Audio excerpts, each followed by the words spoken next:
here's a little feature in Bubble that you might not know about, and that is to do with the login flow. Because we've had a comment on one of our videos asking how can I ensure that when a user logs in that they're not logged in somewhere else. And if you're building an app where you have very specific security concerns, maybe your app is a gateway to some really valuable data that you've created, and you want to ensure that people aren't sharing login details with each other. Well, one way to do that is to ensure that people are only logged in at one location at one time.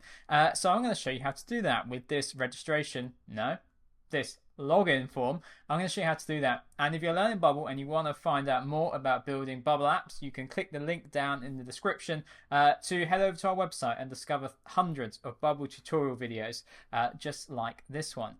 So if I go through onto my login button, I've got a very standard workflow here.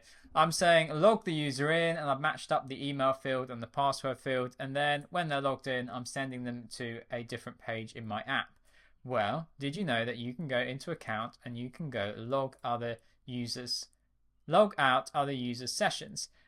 And before recording this video, I wanted to make sure I really understood what this would do. So I went ahead and looked it up, and this is one of those features that was added in and maybe didn't get much fanfare, but it's very important. It was added in back in March 2018 because I wanted to make sure before I recorded this video that it doesn't just log the current user out and all other users. No, according to Emmanuel, that it will now log out all sessions except the current one from the account page.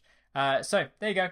Real quick Bubble tip. If you're building an app where you want to make sure that users can only log in at one location at a time, then you can use the log out other users sessions in order to ensure that's what goes on. Oh, and one final thought on this is it'd be a good place to put this on the login form, but you could also put it on page load for every, you could put it on page load in your header so that every time your user basically makes a new step, goes to the new page in your app, you run this action, then you're putting in an additional step to ensure that there aren't two people logged in at the same time in different locations. But of course, if you did that, you'd want to keep your eye on workload units, and you want to do that whenever you add in a workflow that's going to basically run on every page as it loads.